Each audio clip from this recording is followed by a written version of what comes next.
Et moi, c'était pas sexuel, tout ça. Personne m'a vu en boîte de nuit, personne m'a vu. Moi, c'était, je commençais à faire un petit poker, je commençais à être chez moi. Juste l'anxiété s'arrêtait. Et je me suis pas rendu compte que d'un truc tout bête. Et il faut bien le dire parce que le plus important, c'est pas moi aujourd'hui, c'est le message. Le message, c'est que quand vous achetez de la cocaïne à l'époque, elle était à peu près pure à 45%, parce que ça coûtait très cher de la faire. Ils la faisaient à Bogota, tout ça, ils l'envoyaient. Maintenant qu'on est le premier pays importateur, ça coûte beaucoup moins cher d'en faire. Et pour que les gens soient addicts plus vite, elle est pure à 90%. Ça veut dire qu'avant, il te fallait 1 an ou 2. Maintenant, je le dis à tous les jeunes, un samedi, 2 samedis, 3 samedis, 5 samedis, au 6e, t'es chopé. Tu es addict. Et une fois que tu es addict, c'est comment dire, c'est la pire chose du monde. C'est la pire chose du monde. Parce que les 6 premiers mois, ben, tu travailles en 2 heures ce que tu faisais en 4, tu es heureux, tout va bien et tout ça. Puis au bout de 6 mois, le produit commence à faire son vrai effet.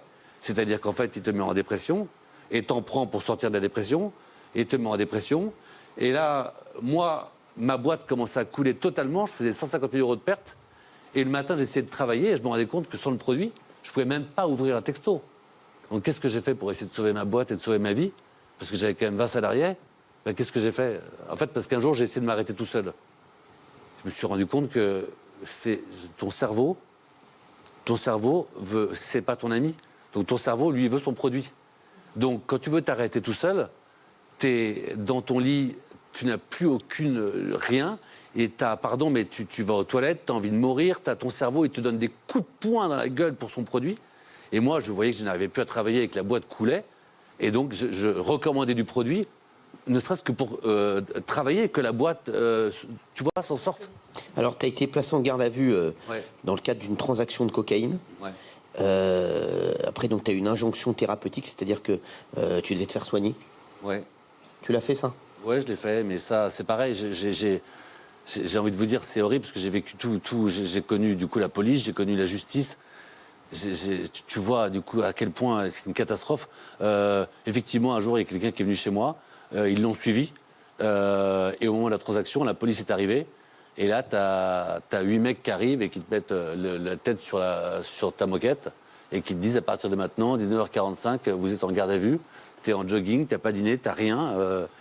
Ils font une perquisition de ton appartement, tout ça, et ils t'emmènent.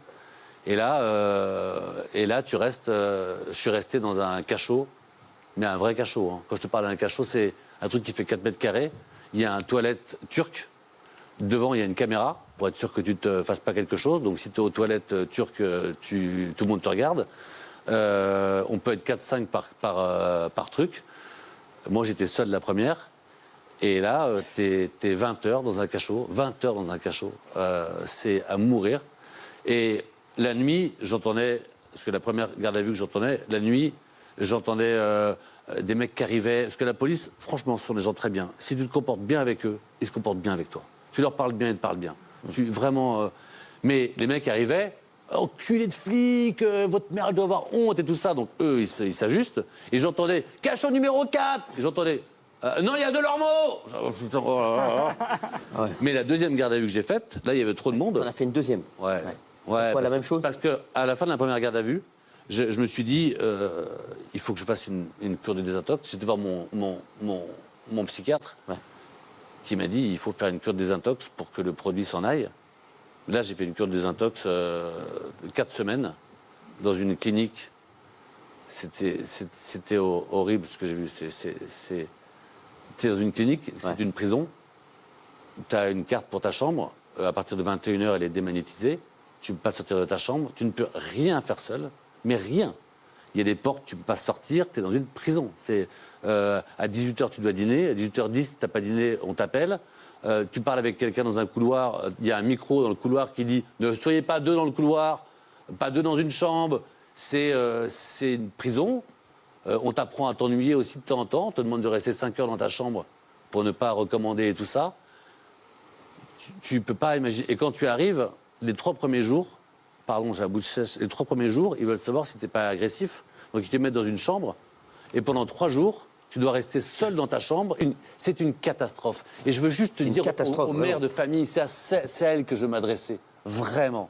C'est leur dire, vous vous rendez pas compte parce que les mômes rentrent chez eux, c'est comme le harcèlement sexuel, ils rentrent chez eux, ils sont sur l'ordinateur et tout ça. Vous vous rendez pas compte que tous les samedis, toutes les soirées, tu vois des mômes prendre ça. Et tu fais ça un samedi, 2 samedis, 3 samedis. Le 4e, tu te dis, sans ça, c'est moins drôle. Le 5e, comme moi, tu te dis, je vais en prendre un petit peu le dimanche parce que je suis pas en forme. Puis le lundi, un petit peu. Et puis le produit s'accroche à toi. C'est une catastrophe. Et le produit s'accroche, je le dis, à toi. À tous les jeunes qui nous regardent, vraiment, pensez-y, c'est une catastrophe. Et tous les parents qui nous regardent, vraiment, faites attention à ça, Faites ça attention devient à un vos fléau. mômes, regardez ce qu'ils prennent. Et vraiment, non, parce que c'est un Pour fléau. s'en sortir.